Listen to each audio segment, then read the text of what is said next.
everyone. It is Dr. Sue Ettinger, and I'm here with the fabulous Dr. Dave Nicol.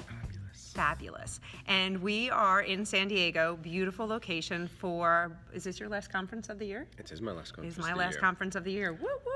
It's a long year. It's been a long year. Nice. It's been a good year. It's been a great year. So we're at the Fetch conference, which was previously called CVC, and it's a great conference. And so Dave, you live across the pond. Across the pond, across the other pond now. The other pond. I'm going east So now. I wanted to use this opportunity to introduce Dave to everyone. And what I want to do and what I'm trying to find out is, what are you excited about in veterinary medicine, and what are you passionate and interested in? Oh, so Besides pineapples. Besides pineapples. Nice shirt. Thank you. He's got pineapples on his you. shirt. So I think the thing there's two things at the minute. And the two things sort of overlap a little bit, and they're at opposite ends of the spectrum to a degree. So on one hand, you've got, I think the big topics really in my head right now is the generational shift that we're seeing in veterinary medicine now, in the employment space. Okay, so you've got practice owners who are baby boomers or Gen X's, and now you've got millennials entering. You're not going to the make me tell workforce. people what generation I am. I'm not.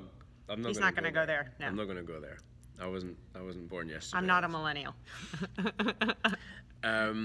And so you've got that sort of interface now, which I don't think's working well. And so certainly a lot of my attention this year has been focused on the new graduates and trying to.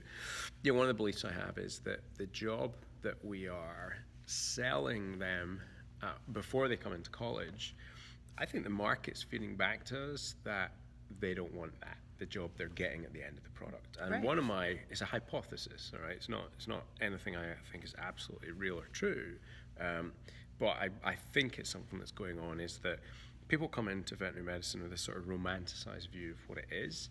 And what we've seen over the last decade is an increasing fragmentation in what would traditionally been the core of general practice. So the increase in specialty at the traditional specialty end, like doing surgery, like doing cancer, things like that. But then you've got the non-traditional things like end-of-life care, neutering, spay clinic, vaccinations, all of these things getting hived off. And I think one of the interesting trends I'm seeing are partially I think there's 3 or 4 things that are going on in the workspace that are impacting on the younger generation's desire to want to do it, or their fear, their mental baggage, the mental load of being a vet, I think is much higher now than it used to be. I think there's definitely a greater awareness within the veterinary profession, and I'm going to go out on a limb and say across generations. I mean, I think my generation also is more aware of mental health issues and happiness issues, and we verbalize it in a way that we didn't always in veterinary medicine. Well, right, but I think some of the reason that we're more aware now is we're actually seeing more effects of it, and there's a greater pressure. So you've got a younger generation that are coming out and seem to be less resilient. Now, is that because there's a difference in the way that they were brought up, the things that they were exposed to, the parenting techniques? Don't know. But I think what you can certainly say has changed is the volume of data that people now have to consume and be across. The amount of knowledge we now have about diseases is far more than it was 10, 15 years ago. You've got the increasingly litigious society. Like I know America always was, but certainly UK, Australia, that's increasingly more, or increasingly perceived to be the case, and perception's reality. Yeah. So I think we have that going on. I think it is, vet students seem to come out trained to be scared of doing certain things, and dare I say there is a referral culture that seems to be inbred into graduates as they're leaving school. I think they're also. And are you finding this in both like the US and the UK, or have you noticed any differences there? Like there? the US I couldn't comment on there, but certainly the UK and in Australia, I would say that we are, it's the way they're taught. Like I don't think there's a deliberate thing happening there, but there is certainly a fear that's being instilled of, like, if you get this wrong, you're going to be in trouble. And that links into being a litigious society, of course. But if that's and then what I we're also teaching think people, but in general, and this hasn't changed, I mean, people that go into veterinary medicine are often perfectionists, right? So in addition to that, not only are we fearing litigation, there's that like self-failure and self-doubt, right? Which, Well, you've got all of those things playing out on it, and then you've got, I think, one other thing that's very different now to what it was, and that is, when I was a baby vet, actually, there's two other things, right? Promise, it's going to be a long podcast if we keep on this, right? It's okay. It's a video blog, isn't it? It's not even a podcast. See, I'm No, mixing up my genres. It's okay. So the other, And I don't have any talks to go to tonight, so. Oh, hang on. He's lecturing tonight, so. So the two things are, I think, corporatization and social media are also having impacts. Corporatization, not necessarily in the way people think, but what's happening is the way that people would have been brought on and developed and mentored, that's changing. I agree. So when an older practice owner would have sold the practice, they would have sold it into another incoming partner. There would have been a slow, orderly transition in and out of that person. The skills could have been transferred. The generation, boomers and X's generation were more risk takers as well. They grew up in a time where it was okay to take risks, where the price of failure, perceived price, wasn't so high. So they have an attitude to risk that is vital when it comes to teaching the next generation the skills that should be in general practice. I don't think we should be referring a lot of the surgeries. Like there are certainly surgeries we must refer, absolutely. But there are things being done in referral centres now that you think, like 20 years ago, 10 years ago, there's no way that surgery would be done in a referral centre. It would be done in general practice, for sure. And you think that's the litigation or the? No, I think partly it's the loss of surgical skill set. So partly, Got it. The entry point for surgery, where's that? Spay neuter. Where are those being done now? In spay neuter clinics. They're not as many being done in general practice. So the skill acquisition slower. The mentors that you need, like you need a mentor to surgery. It's essential. You just can't have a distance mentor and do surgery. Well, those vets are now selling practices to corporate and walking out the door, or 12 months later walking out the door. So you lose that mentoring part and that skill set. And the mentoring is the important part, because when I learned surgery, it wasn't that I wasn't scared to do things. Like I was confident to do things, but I still had a fear, like if I messed that up, I'm going to injure and damage an animal's life. So that wasn't cool. What I had was a mentor. I was confident that if I messed it up, like I was confident that what I shouldn't do to be unable to recover the situation. I mean, when not going to cut a leg off. Right. But if I make a mess in that incision or approach, I've got a surgeon in the back who can come in and correct that. And so they've got my back.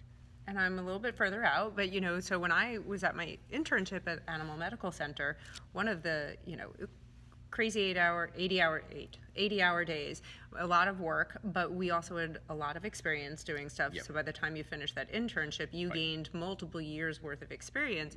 But the other thing is, if I had a surgery that I was getting myself in deep, and I had a surgeon who, a resident who may not be scrubbed in, but I could be like, can somebody go get Rob and he can help me with this case? And so there were these layers of sort of protection. And then I had vet school classmates who would get called in to do, I'm not kidding, GDV surgeries by himself doing anesthesia. And I was like, well, what do you do when the animal gets light? He's like, you take off your gloves and you adjust around and then you sterile back up. And I was like, what? And they had books open on the side. And to me, that was like such a different world than where I was, because I was lucky to, there was good and bad of doing an internship, but at least I had that training. And there's good and bad of both situations, right? So the people doing what that, I knew.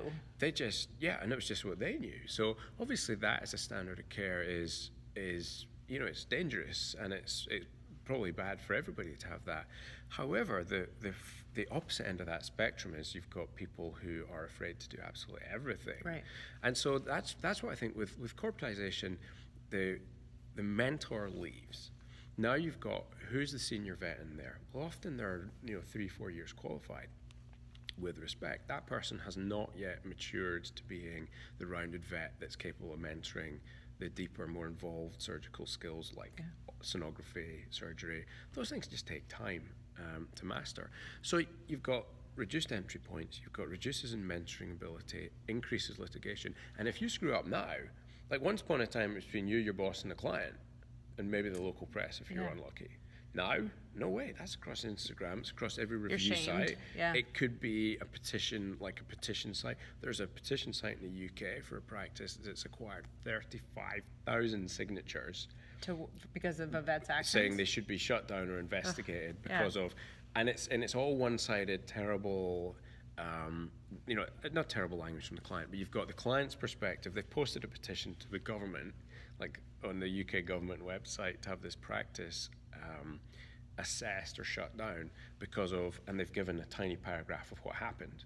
So it just shows you the internet is so polar. Like there's nobody just sits on the fence. You're one side or the other. Yeah. And it's that bipartisan nature that's really terrifying because you don't know if the practice did good or bad, and you don't know if the client was wronged or not.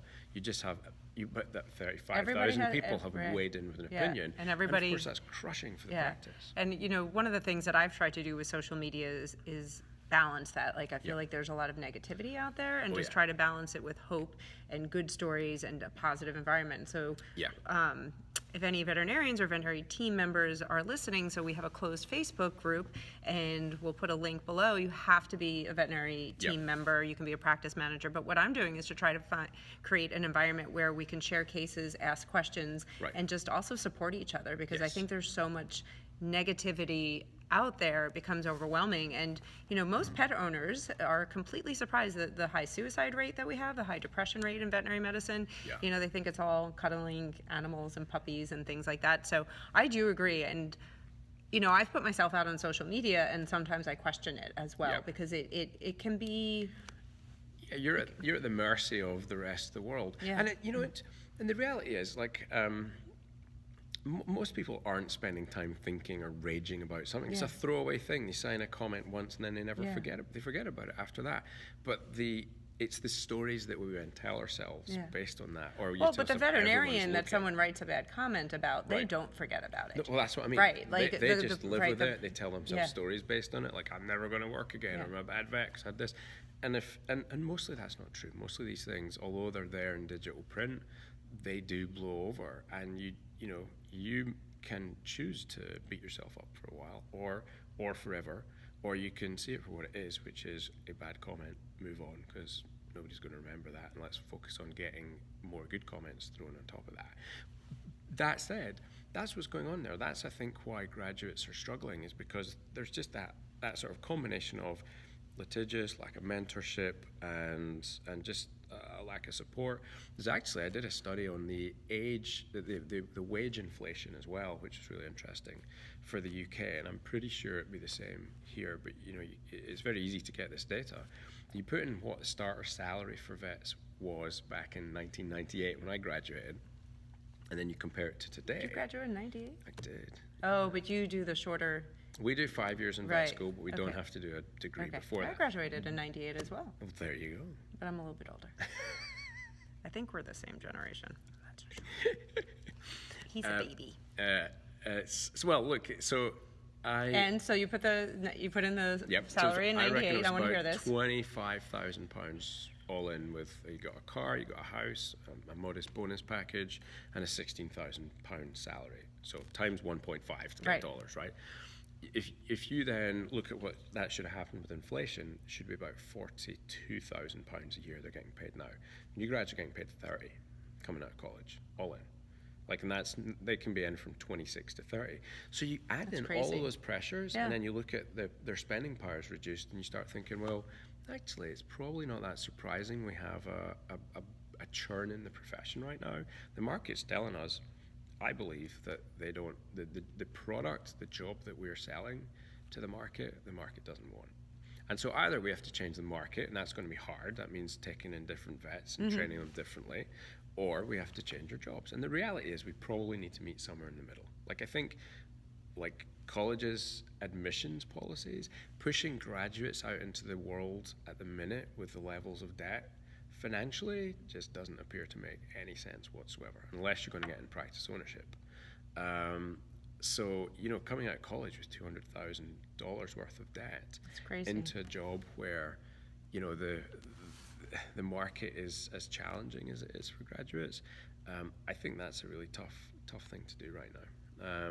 So I'm not saying people shouldn't do it, and I prefer to be a cheerleader for the profession, but I think there's a meeting in the middle whereby we have to acquire the skills to get to be vets better. Like we're missing out, and I think it's this mentorship area that is really what's missing, and that link between. Well, that's my next question for you. So Right. you identify the problem.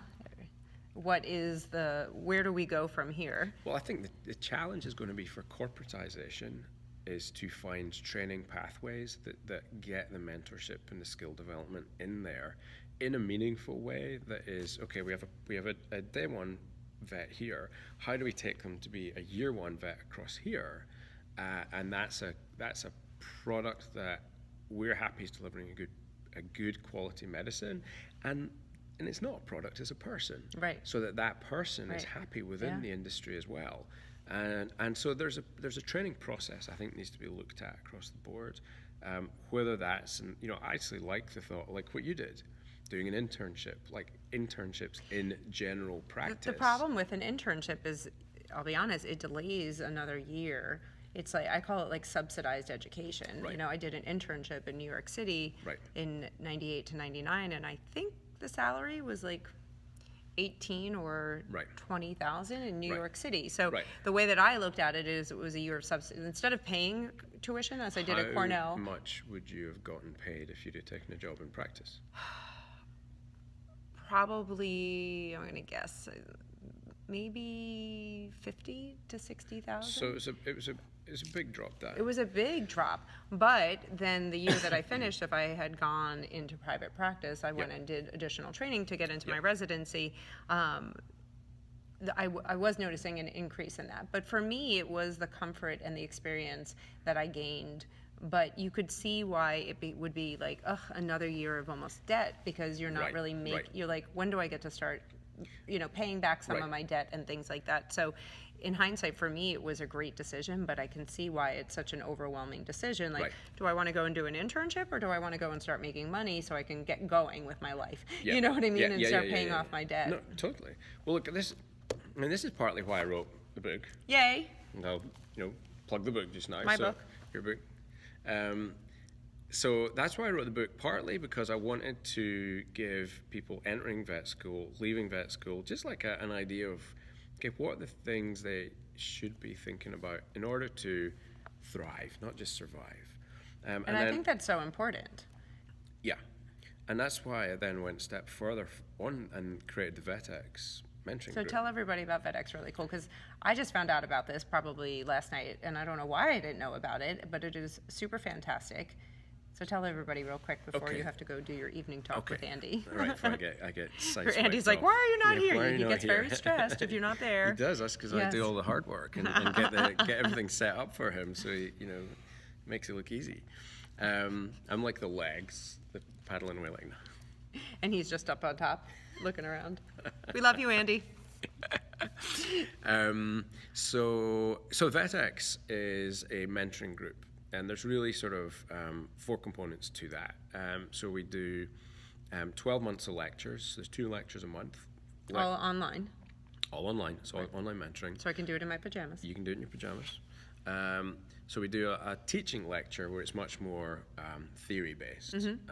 And sometimes that's the form. Like I'll get in guest lecturers, or it'll be me or one of the other VetX tutors on there talking about the core skills that are really they're like life skills. Okay? So we talk about resilience. We talk about goal setting, objectives, planning. We talk about managing fear. We talk about exam room skills. We talk about early steps in leadership. Because leadership's not something just for, we're all leaders. They're just actually good life principles in order to live by. So we start teaching these things in the class.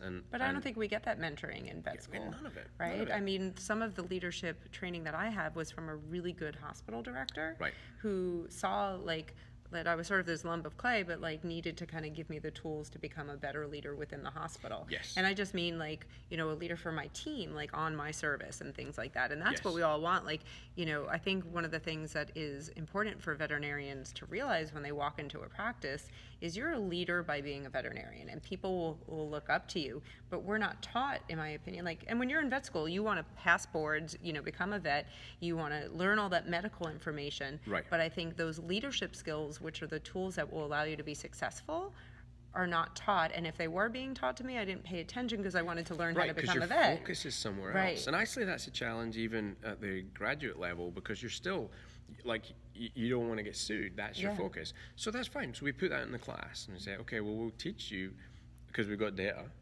says what are the reasons why, you know, why do vets end up getting, not sued, but getting complaints about Right. them. So we teach them the common ways so they can avoid those, and then we teach them how to avoid those ways as well. So we put content, we've got a year's worth of content mapped love out in it. there. And then the other class we do during the month is then we have mentoring, what we call hot seats. So we've got a Facebook group I love for that. the VetX, and then people just chuck in their problems there. And then there's one of the VetX mentors will be in there. And they're experienced doctors, like they've all been senior vets, and they're, good, they've had coaching training, like they know how to do this job. So they're in the workspace on the Facebook group, answering and helping and supporting online. If anyone's in real trouble, we can get on the phone and call them up.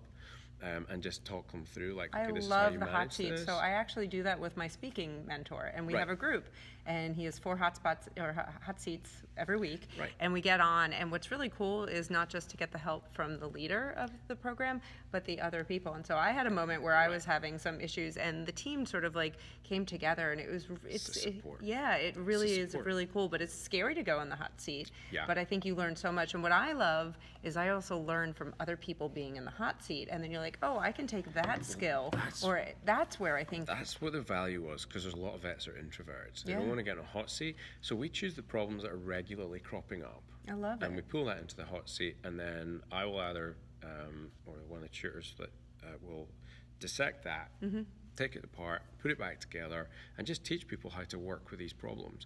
And we celebrate wins, like it can be challenges, it can be things people did really well. So we'll pull all sorts of stuff in there. So that's the second thing. The group is huge for support. How many members do you have? Maximum 50 in any Love VEX it. group. So right now we're running a UK-US one combined. We're launching in Australia in March, and then September next year we'll split the UK-US one. So there'll be a US one, there'll be a UK one, there'll be Awesome. Australia, Southeast Asia, sort of time zone based. Are you ever sleeping? I do occasionally sleep. Okay. Yeah. You No, sound really, really busy. No, it's busy, but no, we got I love what you're doing. it's look, it's a fun space to be in. I was lucky to have good mentors and still have good mentors, and this profession's been a wonderful place for me to be in. I think there are certainly challenges, and I think we as leaders, it's incumbent, like it's now our responsibility to create the veterinary industry we want to see, and then our job as leaders, as parents, is to leave our ecosystem, be that the planet or be that the veterinary medicine, in better shape for the next generation, right? So that's. And what before I'm you go, so in addition to Dave's book, so he's also doing an awesome podcast. I love it so much. No, I love them because they're over an hour long, so they're perfect for me during my commute. Good for commutes. Blunt Right, Dissection, right. you can find it on iTunes or wherever you get your podcast from. But you dive deep into the different topics, and you've had Yeah. wonderful people on them. And I get to work, and I'm like, oh, I'm at work. I got 15 minutes. Do I really need to go in? Like, all right, I guess I can listen. So check out his podcast. Check out his book, So You're a Vet, Now What? Where else can people find more information? So the book, they can get the book and the podcast and the blogs, and there's a bunch of free webinars on drdavenicol.com. So drdavenicol.com. All the content's out there, and the vast majority of it's free. The book is not free, but you can get a digital version, no postage, delivered straight to your iPad for £9.95. That's about $12 or $13. Pounds? What are these pounds you It's talk like of? about $13. Okay, good. And if you want the print version, we will send you out an Wait, I want to know, autographed is there an audio version yet? Not yet. We're working on I that. want you to read the book to me. With that accent, right? We totally buy for the accent. Okay, Were we you work talking? on I that. was just listening to your accent. I love the British. Should I do my New York accent? Should Do I it. talk? I think you should do We can it. talk like this. Thanks for coming. I really appreciate it. No, check Dave out. He's truly an inspirational person in this profession, and I think we're so lucky that you take the time to travel from home. I mean, I leave home a lot, but your trip is so much further, and I appreciate you coming to these meetings and inspiring me because I've learned so much from you, and I can't believe I've only known you in person since May. I know. Since CBC in Virginia Insane, Beach. isn't Isn't that it? crazy? I feel like I've known you for years. It is. Well, that's the kind things to say, and Yeah. I am as, I think more so inspired by all the people I get to go out and see out Yeah. here. It's a privilege and pleasure to do it. All right. Well, check Dave out. Thank you so much, everyone, and we'll see you soon. See ya. Cheers. Cheers. Cheers. Cheers.